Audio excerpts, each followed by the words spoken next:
Hello, everyone. This is really special for me. I've got Pablo Garcia with me from El4Set, and this is the 21st episode of the Padel Podcast. And I'm just like all over the place because basically what it is. Pablo asked me a couple of times to rearrange, and now we're finally here. But I said to him that, look, I'm in absolute awe of what he is doing in the El4Set Instagram page, and everyone should check it out. So do check him out on Instagram because he is the number one content creator in Padel, and I've got him with me here today. So welcome. How are you doing, Pablo? Hola, Dennis. How are you? First of all, thank you for having me. It's my pleasure to be here, like to express some ideas or whatever you are gonna ask me. But let's try to do it like uh, not just talking. Like I don't wanna just talk. I want you to talk as well. So let's do more a chat than an interview. It will be nice. But anyways, the floor is yours. So you So decide. yeah, before we get into it, because how I do it is that I do express my opinion. So All right. I'm a really opinionated person, and I do like to reflect on what people are saying. I think it's a lot better to have a really good conversation than to just say just talk for like 40 minutes, because I think it's just better if you actually enjoy your time while we're doing it, rather than I want to ask all these boring questions on how you started the whole thing. But anyway, let's get into it. How did you get into Padel? Well, first time that I tried paddle was probably, if I'm now 27, around 15 years ago, something like that. That in my school we went to a paddle club just to try the sport here in my town in Villaviciosa Aldonis, nearby Madrid, and that was the first moment. I remember that I told my parents, "Can I quit football to start playing paddle, like taking lessons and so on?" So they called the club and asked for prices and so on. But I don't know why. I still playing paddle at that time until when I was 14, 15 years old, that I returned to play paddle with some friends. And since then, I simply fall in love with the sport. Simply as that. I mean, it's something else. I always say that as well. I'm a tennis player, so that's my background. I've been playing tennis since I was 4 years old. I had quite a few good results.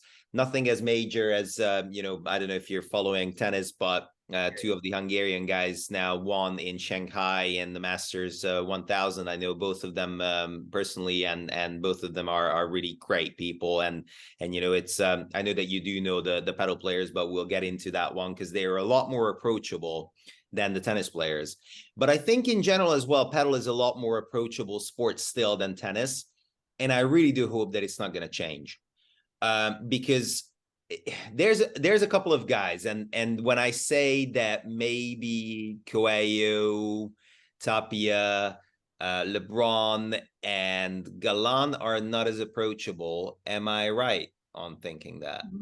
I don't think so, especially for Coelho and Tapia. I can say somehow that I'm a good friend of them. Probably friend is a word that is too much. But for example, in last Premier Padel Paris, I could spend a lot of time with Coelho and Tapia, with them training outside the stadium and so on. I don't have that same relation with Galan and Lebron. That, in my opinion, personal opinion, I think that they feel themselves more as a football players than paddle players, and sometimes they have lost their mind somehow, feeling football players. But anyways, if you have like a close chat with them, especially with Lebron is super transparent. The same Lebron you see on court is the same outside, the good and the bad things. And he's a really nice guy. With Galan, I don't have too much relation. I haven't talked too much with him. But regarding your question, Koy and Tapia are really humble guys, really close. If you go and try to take a selfie with them or something like that, they are gonna be more than welcome to do it. No, it's good to hear, because I will have a snippet of our chat as well, and I'm actually thinking that I might put this one on YouTube, because there's such a lovely background you've got with Coelho, Dineno, Senyo, and I think you've got Garrido and Bella. Garrido, Okay, yeah, Dineno, there you Bella. go. Bella is the old white, so that's quite cool to see. So okay, I am intrigued to ask you about El4Set, because we talked about it off air, that it's not El4Set as how I would say it in the UK, but it's El4Set. So how did you start that? Why did you start it? How does that work? And just tell me on is that like a full-time sort of commitment what you're doing, or how does that work now? Well, too much to talk about this. How I started it was in 2019. I was doing a double bachelor in business administration and marketing, and I was in my last year, so my fifth year. I needed to do some internship in some companies, banks or whatever. But my desire at that time was to enter the industry, the sports industry, and if I had the opportunity, I was looking to enter the paddle industry. The problem, and especially at that time, was that paddle super, like, it was a super small sport. Now it's still, but imagine 4 years ago. So God didn't bring me some superpowers. I'm not a super good player. I didn't know anyone in the industry at that day. So the only way that I found to create value to myself, and someday someone can call me and offer me a job position, was recording me at my room talking about Lebron and Paquito as a new couple, and that's it. So since that video got 20K views in 1 week or something like that, and I was impressed. So I thought, why I don't continue doing this? And finally, my goal was achieved. I got some internship in a paddle racket company 3 4 months later. So that dream was fulfilled. And then, well, I did a master's degree. I entered a football club. I started to work in football at the same time that I was doing the content creation for paddle. But finally, I decided to just focus in content creation in paddle. That it's my passion, I will say, because I sorry, but I fucking love paddle. I'm a freak of paddle, and do something with paddle is always that I want to do. So I'm living the dream. And yes, nowadays I'm a fully content creator of paddle. Two friends are working with me since the last week. I mean, one of them was working with me from the last year, but the third one started last week. So now I have some feelings of responsibility and commitment to have work enough for 3 people.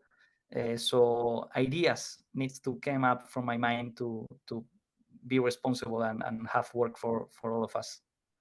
No, and I mean, when I look at your content, obviously it's not just this sort of normal, I don't know, like I can just relate to tennis, and obviously Tennis TV has good interviews and everything, but you do a bit more, so you tweak it. You obviously make it like really approachable for the younger generation as well. So I think that's great. And look, I'm turning 40 in 2 years, so for me as well, and it's still enjoyable. I really like your content. And before we actually hopped on this podcast, I also said to you that, look, I mean, I would be really happy if you accept my invite, but if not, then you know what, just carry on, because it's just really great to see. And there's quite a few genuine people in this industry, and I definitely think that what you're doing and how you're doing it is just it's just noteworthy, and it's something which people should be taking into, like, they should be looking at you and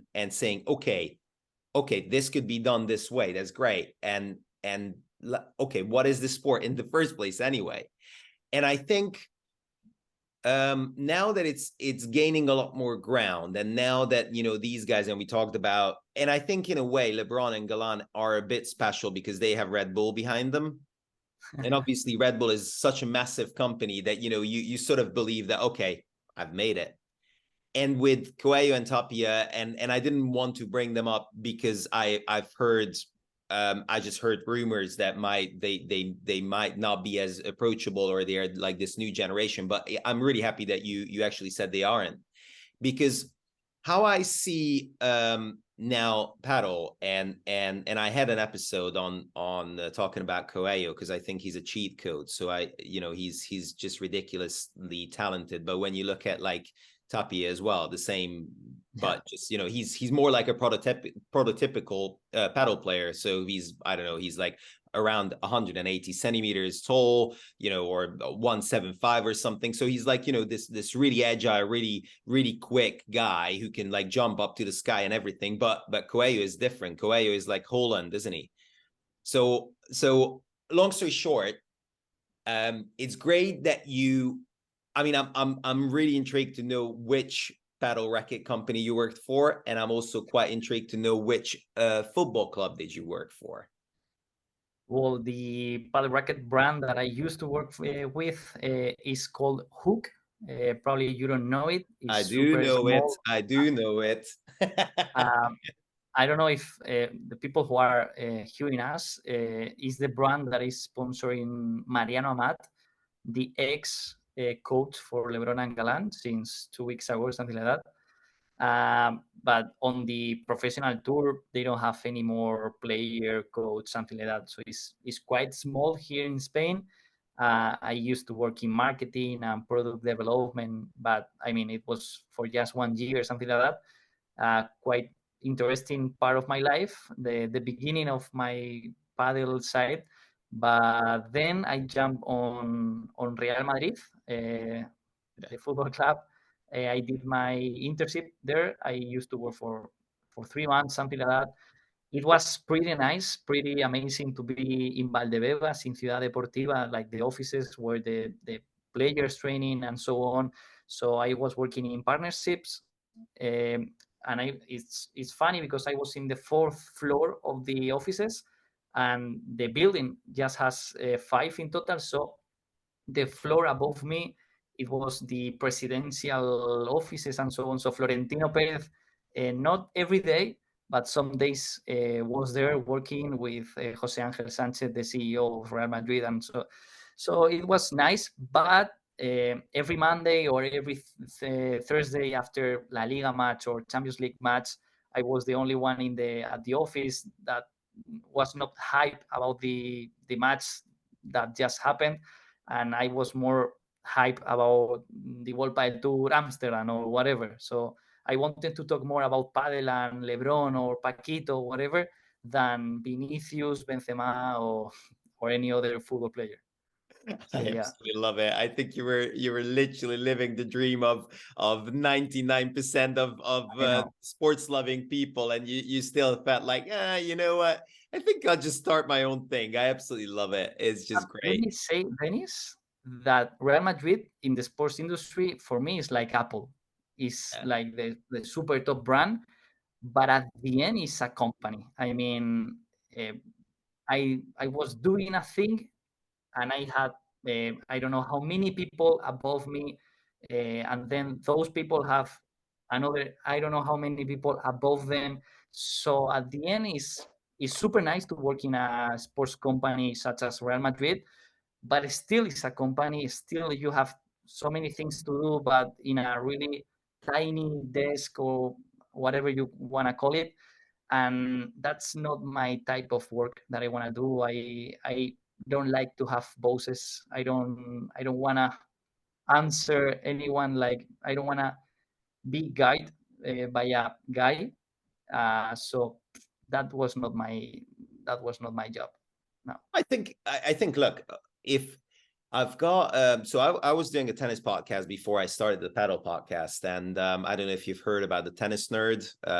He's doing a lot of racket testing and everything in tennis, and I was doing it with Giannis. He's the tennis nerd, and and he was really successful in marketing, and he had a lot of great like past positions, and then he just decided, okay, I will move to Malta. He was living in Malta for quite a bit. I think he was working like corporate sort of life as well, and I just bring him up because he just decided, okay, now the channel can actually sort of function as by itself.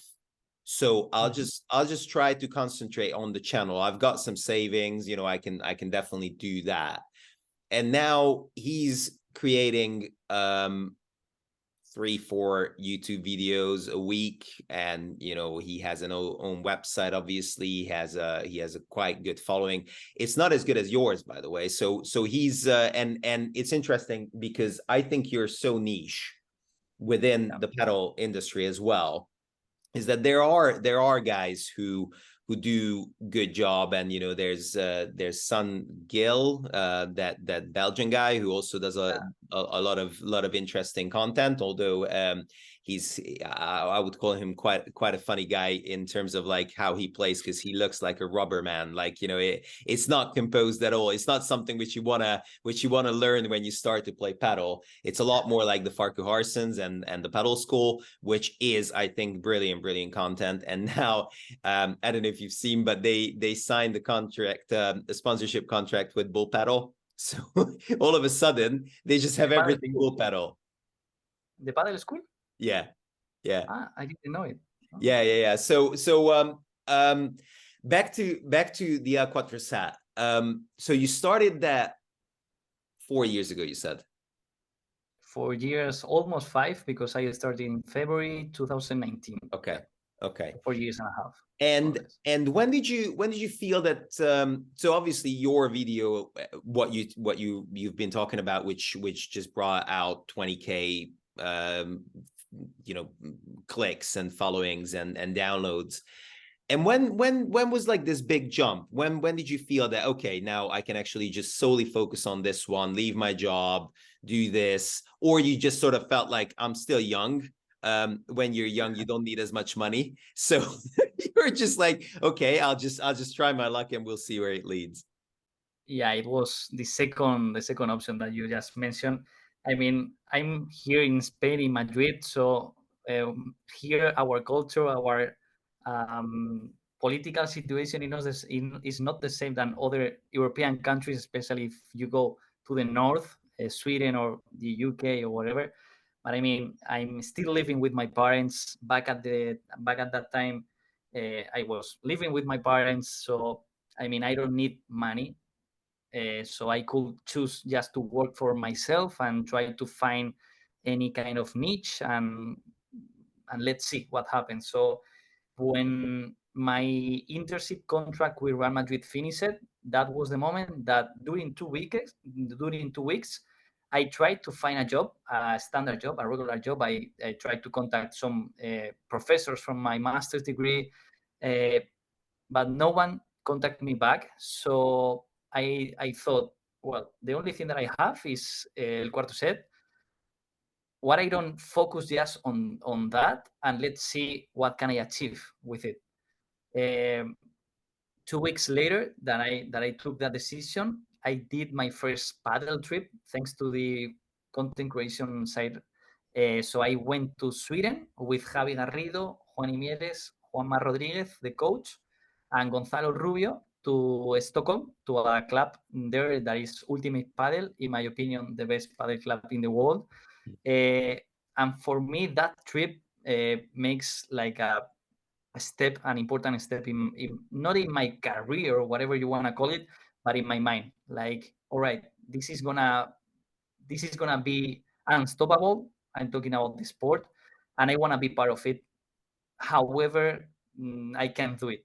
So since that was October 2020, I just focused on content creation and tried to do it the best that I can.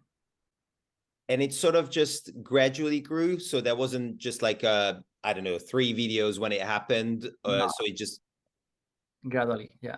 Okay, that's good, because that means as well that it wasn't, you're not just like a one trick pony, or No, it's no, not just it's not no just way. like a few funny videos which people do look No. at. Yeah, I'm no. more a seasonal guy because every time that some couples break, those videos from the new couples gets more views than other ones. So if I need to say that any specific dates are better for me, are always that some couples break and new couples are formed. I think it's But I interesting mean, as well, and I mean in pedal, it's quite intriguing when you see the different partnerships, and I remember, I mean, this is my first year when I'm really following the WPT and the Premier pedal. And you have to tell me about the A1 on what is going on there, because you know a lot more than anyone about it, and yeah, I just couldn't really get my head around it. And I know it's some sort of American sort of sponsored stuff, yeah. but yeah, we'll get back to that. So this was the first year I actually started to follow it. Last year I watched it because last year was obviously LeBron's and Galan's year, and this year is more like Coelho and Tapia. And when LeBron was injured and they finally figured out what was going on, and John Sons, the DJ, just came into this amazing position that he could play with arguably one of the biggest talents of his generation in Galan. And since then, John Sons is now undisputably a top 10 player. So I think it's really interesting, and obviously when you see Chingotto and Paquito and how well they're playing together, and I'm not even talking about the Super Pibes because that's just ridiculous. That's those. I mean, I want to ask you the question who your favorite player is, and I'm gonna twist your arm with that because you won't answer. But anyway, I will ask that question. But my favorite is Stupa. I have to say that guy and the energy what he brings on the court is unreal. So who's your favorite player? Sancho Gutierrez. Okay. It's simple. Yeah, I mean, he's my favorite player for a long, long time. I mean, when every time you go, I don't know, Dennis, if you have been in a like watching paddle in real life, let's say on the stadium. Not yet. So, but No. We not will yet. go together. So whenever you're going next, you're gonna have me a VIP ticket, and we are going together. For sure. I don't know VIP tickets or standard tickets, but we can go. But if you see Sancho playing, if you watch him playing, in my opinion, it's like Roger Federer. And when you know that Sancho didn't have a coach for all his life, I mean, from when he was living in Argentina, he didn't have any kind of coach. He was training with his brother, and imagine like, all right, I'm gonna imagine that I have Bella on the other side of the court. How can I play against him? So that brings you like, how good is he? And his technique, in my opinion, is like Roger Federer. Is so smooth, so clean, so impressive. In my opinion, he's my favorite player. Yeah. And what did you say when he said that he's gonna be playing with his brother? With his nephew. Sorry, I thought he was his brother. Okay, so nephew. No, Yeah, all right. nephew, yeah. Well, I think it's a good idea. I mean, because we are in October, the decision was took in September. But anyways, there are just 8, 7, 9 tournaments left, so he cannot probably break any other top couple. So why not to try to get back his confidence and get some good feelings playing with his nephew that he has made that promise to him long time ago. So why not now that he has not so much to lose in this part of the season? So I mean, in my opinion, it's a good idea. Probably it's gonna be super hard for them to win a tournament, but we will see. I mean, in the first tournament together in Madrid, they reached the semifinals. Not bad. Yeah. And two things which just popped in my head. It's on, so at the moment you cannot beat those three pairs, so someone from the three big ones will win it. So and I'm talking about Coelho Tapia, obviously, as the world number ones. I'm talking about LeBron and Galan, who has been gaining a lot of momentum and a lot of form, and obviously the Super Pibes, who are just ridiculous as well. So the only pairing who I can see, but do prove me wrong, who can with luck get in there and with some magic is Paquito and Chingoto. But Chingoto is now playing with Yanguas, which you also have to explain. So what's happening there? Well, because this week is the FIP Platinum Sardeña, whatever. I mean, there is a FIP, the International Padel Federation tournament in Sardeña that many of the top players have decided not to go, and others have decided to go because next year the official ranking will be the FIP ranking. So you can get points on this tournament from on this weekend, and those points can be really valuable for the next season ranking. And that's the main reason behind why Yanguas and Chingoto has decided to play together, because Paquito and Vela wanted to rest, or they have some, I don't know, actually I don't know if they have some commercial agreements that they need to go somewhere else. But anyways, I mean, the points that they can win in this tournament are not so much. I don't know how many actually, but less than 500. But there are some points. So and look, the weather is great in Sardinia, so why don't you just go there, enjoy your life in an outdoor paddle arena, and just play. So Yanguas is on the right and Chingoto is on the left. Did I see that correctly? yeah, Chingoto is on the left. Correct. Chingoto is on the left. What? And it's not the first time that he has done that, because I don't know if you remember last Master Final in Barcelona, on the World Padel Tour Barcelona, because to the Master Final only qualifies 16 players individually. So most of the years, or all years, not the 8 top couples qualified for the Master Final. So there are always 2 or 4, but especially 2 players that need to play together because they don't have their standard partner, their regular partner, to qualify to the Master Final. So last season in the Master Final, Chingoto and Dineno were qualified without their partners. That there were Coquinieto for Dineno and Garrido for Chingoto. So Chingoto decided to play with Martin Dineno on the left side of the court. What they did it? They reached the final and lose it against Lebron and Galan. But Chingoto and Dineno won Paquito and Tello, that they were the former partners, both from Chingoto and Dineno. Yeah, no, that's yeah, I mean, I think, and it sort of surprised me as well that Bella is playing on the left with Yanguas, because for me, and I'm still new to the sport, and for me, somehow Yanguas seems like he can definitely smack the ball harder, and he can see the angles on the left as well. But I guess it's more about the dig and how you use the walls around you and that sort of thing. And Chingoto is a magician. So I think that's why, even if he's not that powerful, let's put it that way, he'll still be really, really weird to play against. So yeah, no, it makes sense. It makes sense. What doesn't really make sense is that why does Padel have a major tournament almost every week? Well, that's because World Padel Tour and Premier Padel from the last 2 seasons have shared the calendar. But fortunately for us, and especially for the players, starting from the next season, there are only going to be Premier Padel and the tour that you mentioned before, that is A1. But I mean, in my opinion, with respect, first division in Padel is going to be Premier Padel, and second division, in my opinion, it's going to be A1. So what is A1? Tell me a bit more about it.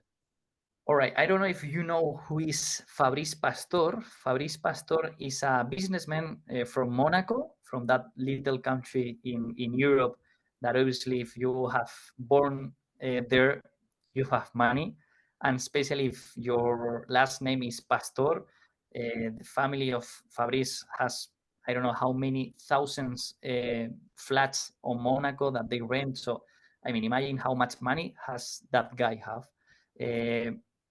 But he's a businessman. Besides padel, he had fallen in love with padel a long time ago, and actually he tried to create his own tour back in 2018.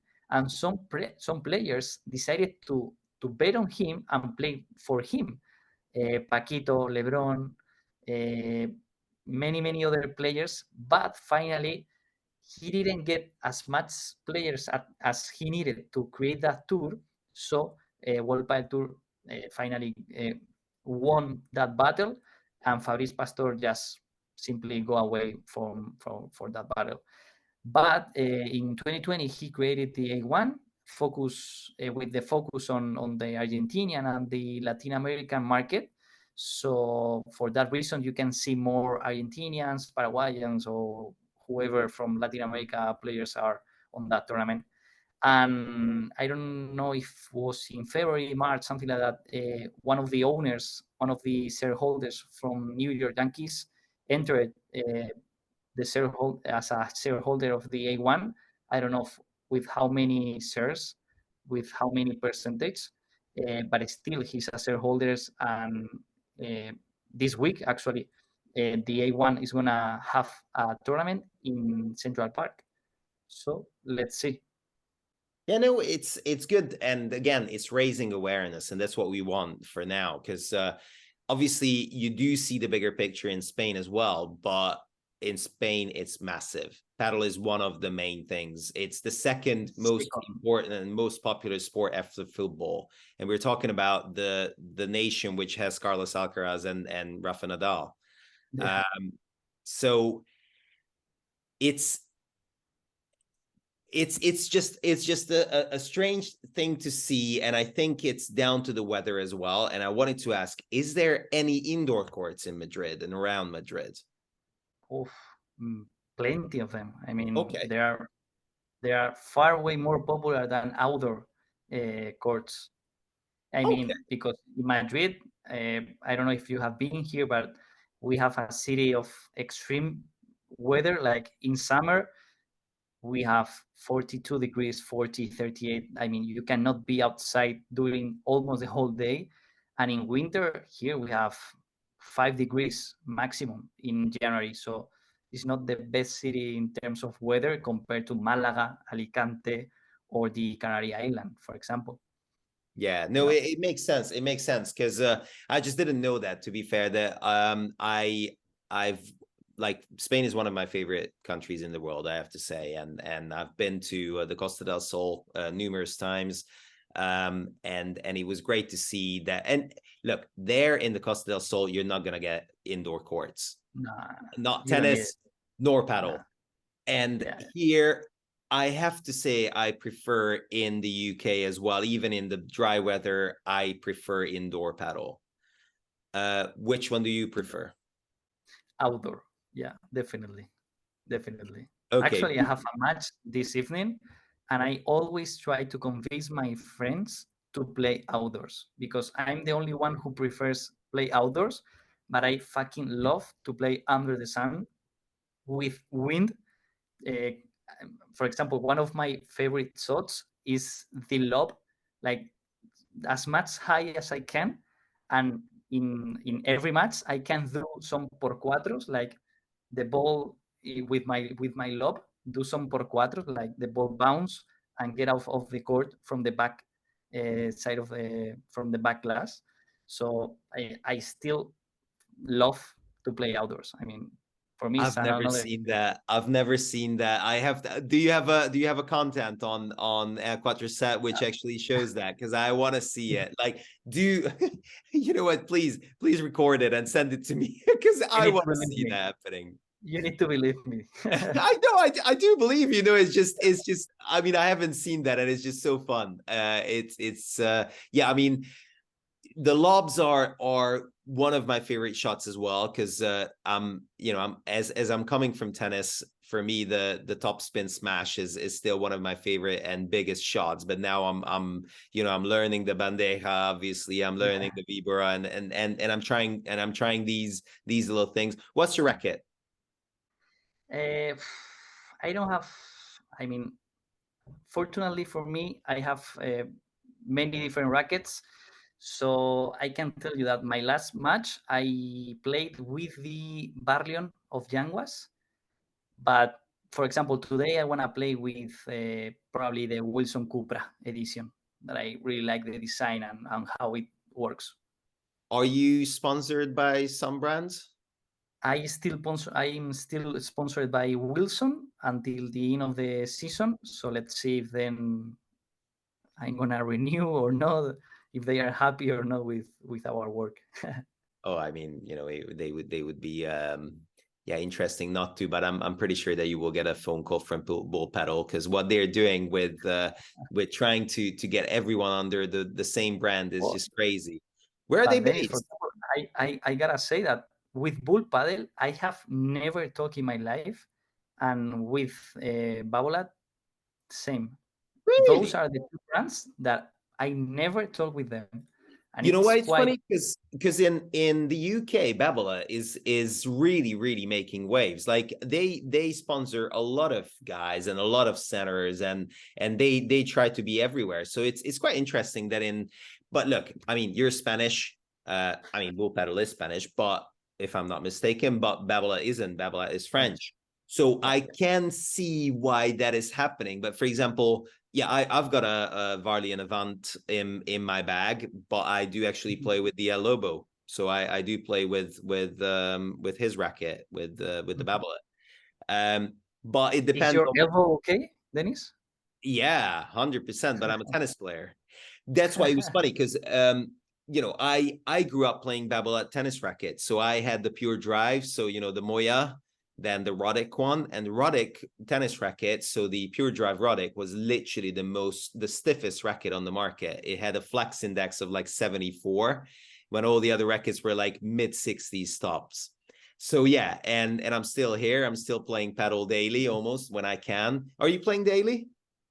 No ways. I play twice a week in the better cases. And what's your level? So how would you rate yourself? Obviously not with the pros, but like if you would start playing FIPS in, I don't know, the UK, how would you do? Honestly, I don't know the level in the UK, but no way. I mean, I'm just an amateur player in Playtomic. I don't know if you know the app. I have 5 out 7, but still, I mean, that doesn't mean anything, because I have seen people with 5.5 or even 6 that I don't know how the hell they got that level, because they don't move. They are, with all the respect, but people of 65 years old, fat, and I don't know, because it's supposed that pro players have 7 in Playtomic. You cannot have 6 if you don't move, man. So Playtomic level is just a sign of something, but it's not the final truth. I think I really appreciate that is the system. And we've got obviously the world tennis rankings, which we use as well in tennis. And although when I say world tennis, it's quite funny, because I'm from Hungary. I'm from Budapest originally. And I have been playing fairly high level, but it doesn't matter, because in the UK I had to start from literally the bottom. I think the lowest scoring is like 40.4, and I started from 40.4. So now I'm something like 20, early 20s or something, but it doesn't matter, because I don't really take as much tennis time on court than I should be, and I'm playing a lot more paddle. And I'm torn because of that, I have to say, but I just absolutely love this game. And yeah, I do hope that we're gonna have a match as well, because I do want to see how it is, and I want to learn in Spain as well. I think I might just sign up for a few of these camps, because I think they're quite good. Yeah, but Dennis, can I Yes. ask you, how do you see paddle in the UK? Do you think it's gonna be something important or not? Because I mean, yeah, paddle in Europe has growth a lot in Sweden, Italy, Portugal. All right, but I don't know why have not that success yet in the UK, taking into account that so many British travel to Spain every year and they had the opportunity to try paddle here and then come up with the brilliant idea to open a paddle club there and make business. So it is starting. So the last 2 years have been really successful in British paddle in terms of like opening clubs and starting to see what it is. It's the lease, which is really hard to get. It's really expensive to run anything in the UK. I think that's the main issue. But what I can say is, so I live in Bristol, and Bristol is the hub of paddle. We've got 33 paddle courts now in Bristol, and Bristol is like, a mid-sized city, so it's like around 500,000 population. So it's quite good. Now I can see that now this will be the first full winter when so we've got Weir paddle, we've got rocket paddle, and we've got surge and paddle for all. So these are the four indoor facilities. Now David Lloyd's clubs are also will be opening, but they will be outdoors, so they're not going to be anywhere close to rocket or Weir paddle or surge or paddle for all. Paddle for all is the only one out of these four where they have a canopy over, but it's not like a fully indoor facility. Yeah. So just to answer your question, it is starting off. There's a lot of rules and regulations which I think make it a lot harder than, let's say, in France or in Italy. And also it's as I say, and that's why I asked the indoor facilities in Madrid and around Madrid, because I think it is supposed to be an outdoor sport, but it works a little bit better indoors. And I think that's why it's just a lot harder because of money, because of people are trying it now and they're just trying to get a feel for it. And look, I think it's brilliant because table tennis players can play. Badminton players can play, tennis players can play, squash players can play, racquetball players can play, and they will find this common denominator where they can come together, have fun, and play competitive as well. And I think it will make waves. It just needs time. And look, when I started the podcast, I was like, what am I doing? Like, it's a lot of hassle. I do everything obviously by myself, and I don't have that much audience that I would like in many ways. But in the meantime, I absolutely love these chats, what we are having now as well, because it really excites me to know, okay, so how did this guy get into paddle? How did that guy get into paddle? And it's great to see that it is growing. It's great to see that the UK is really receptive for it. So I think within a few years, and I think the last nail in the coffin, but I'm not really talking about a bad word. It's more about the wording is bad. It will be the Olympics. So hopefully 2032, it will be, as I say, the last nail in this beautiful coffin, to put it this way now. Yeah. So I think that will make a world of difference. And if we would have a player who might not be playing at the moment in FIP tournaments, because we've got a few like in the UK, because the Hungarians are behind the UK as well. But if we would have a few players who would get into the top 50, God forbid, top 20, then the whole thing would be, yeah, I know. Not in the near future, if but I think, look, it's doable. We're talking about the same, like, in a way, at the moment, we don't know the angles. We don't know, like, how to use the walls. We don't know these things, but they're learning. They're constantly learning. And if there will be some good Spanish, Argentinian coaches coming here and teaching the basics to juniors who just like literally converted from tennis. And I think tennis is a really strong background. Like, look at Jose Maria. She was a tennis player. And you can see that as well. Like, you know, sorry? And Gemma Triay as well. Yeah.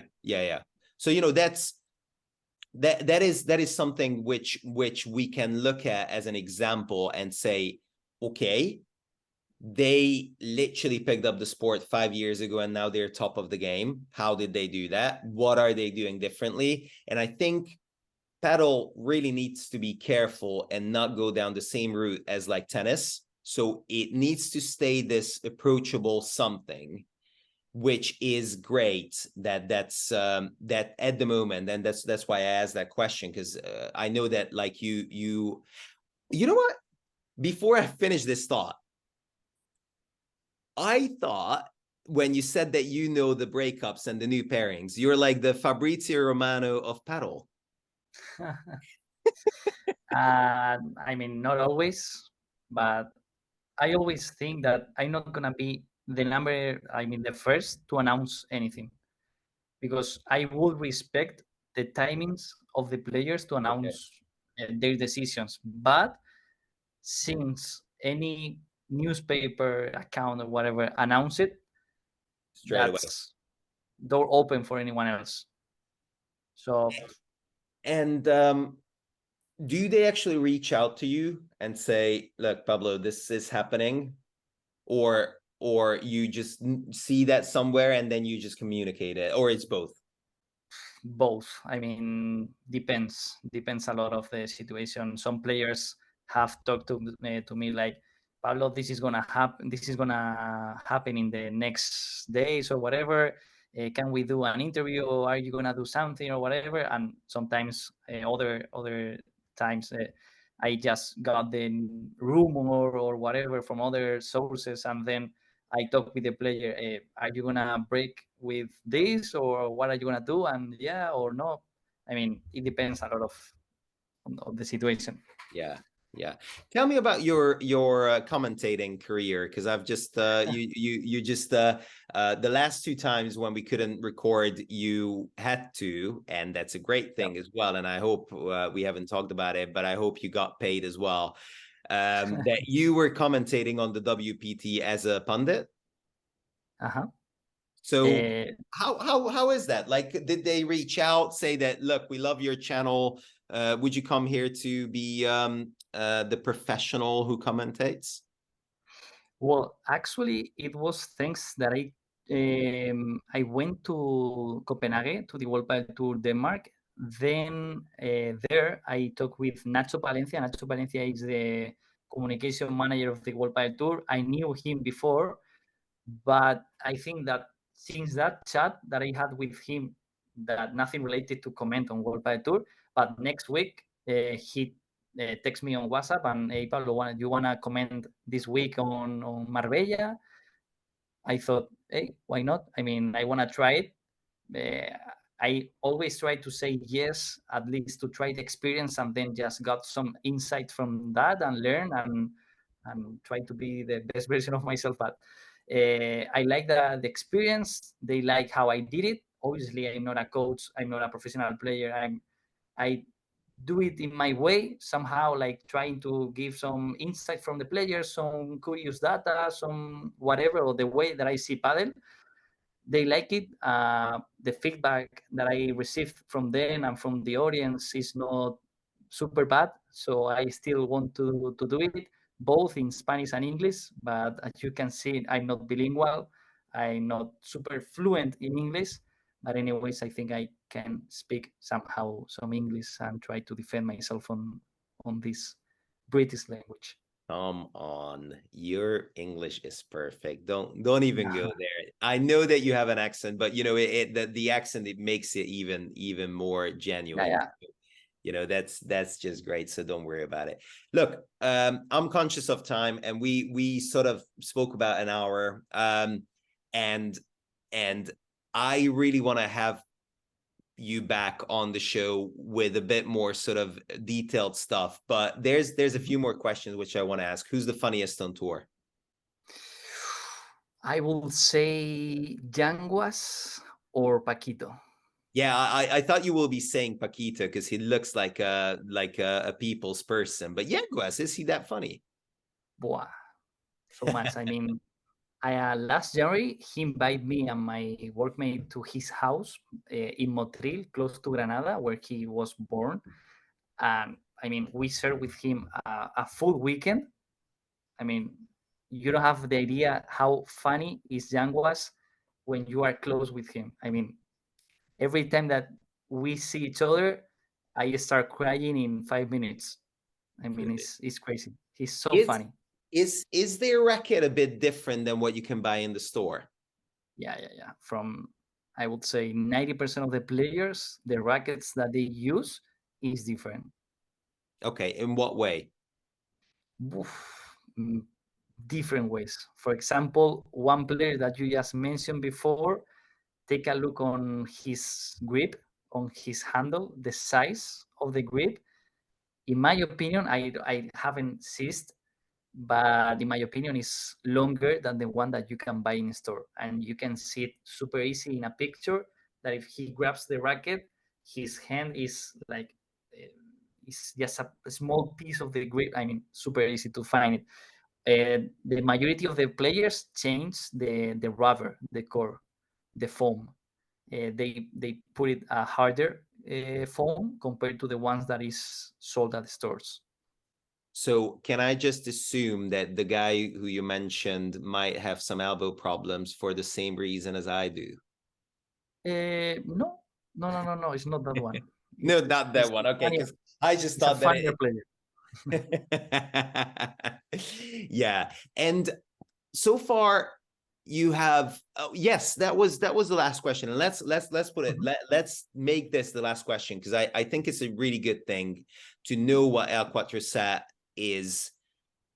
What do you want to do with it in the next few years, and what do you see as like a long-term plan? Because obviously now you hired, or sort of you work with your two mates, which is great, but what sort of plans do you have with it? I don't have the answer. The only thing that comes to my mind is focus more on the English channel, because I opened the English YouTube channel last April in 2022. So it's been 1 year and a half, something like that. And I don't feel that I have put the effort that requires or something like that, because I mean, I've been in Kuwait, for example, and people knew me thanks to that channel. And I can feel how frustrating could be for non-Spanish speakers to understand how the tour is working, who is Paquito Navarro, the story behind the players or whatever, because most of the players don't speak English. So if you don't speak Spanish, you don't get anything. So I'm trying to help those non-Spanish speakers to get more from the tour, and to, I don't know, some info that I can bring them, whatever. So my goal is to focus more on the English channel, try to help the internationalization of padel. I don't know. That's my dream. Good. Well, Good. I always say, Dennis, that my dream would be to become the president of the FIP, of the International Padel Federation. There you But go. that is a super political job position, so it's gonna be impossible. But anyways, I wanna be a part of something that helps the internationalization of padel. I had Bebe Aguste on Yeah, I know. one of the episodes, and he obviously has been really high up with WPT and what they, and I think during his tenure as well, the World Padel Tour really kicked up a notch as well. So I think it was a really good job what he did, and look, what I can say is that I think if for the last few years, when I see the work what you did, if you set your mind to something, you will reach it. So hopefully I will so I have been talking for the last hour for the future FIP president. So So good We luck will with see. We will see. that. We will see in Pablo, the future. it has been an absolute pleasure. I really want to have you back on the show as well. As I said, offline, you do have an open invitation to Bristol. You don't even have to worry about where you sleep, because my wife is a great cook, and she actually makes a really good Spanish cuisine as well. So, if you want to have something else, that's also doable. So I need some langos. oh, there you go. Okay, now we're talking. Because I gotta say, Dennis, and this is completely true, that Budapest is my favorite European city at all. I've been there 5 times. So yeah, I know, because you have the parliament there, the Buda Castle, Yeah, there you go. I know the name of the bridge. I know in Spanish, Puente de las Cadenas. I don't know, just the one that is covering The by chain your head. bridge. I think The chain bridge. that's the one which you're talking about. And Yeah. the first one is the Margarita Island, no? Bridge or That's not? the Margaret Bridge, yeah, which has that one, and this one is the Elizabeth, and this Liberty. one Wow. is the Liberty. Yeah, there you go. Yeah. Yeah, good knowledge, Pablo. I mean, I really appreciate I it. love your city. I love your city. Good. So let's do that. I'll go to you and see you in Madrid, and you come to me in Budapest and Bristol as well, and we'll play paddle everywhere. Let's do that. Come with that. Thank you so much, Dennis. And Brilliant. in my opinion, there are so many things that we have left to talk about. So we can talk in 2 weeks or whatever, like for all those things. I'm happy to. It's a pleasure. Brilliant. Thank you so much, Dennis. Muchas gracias.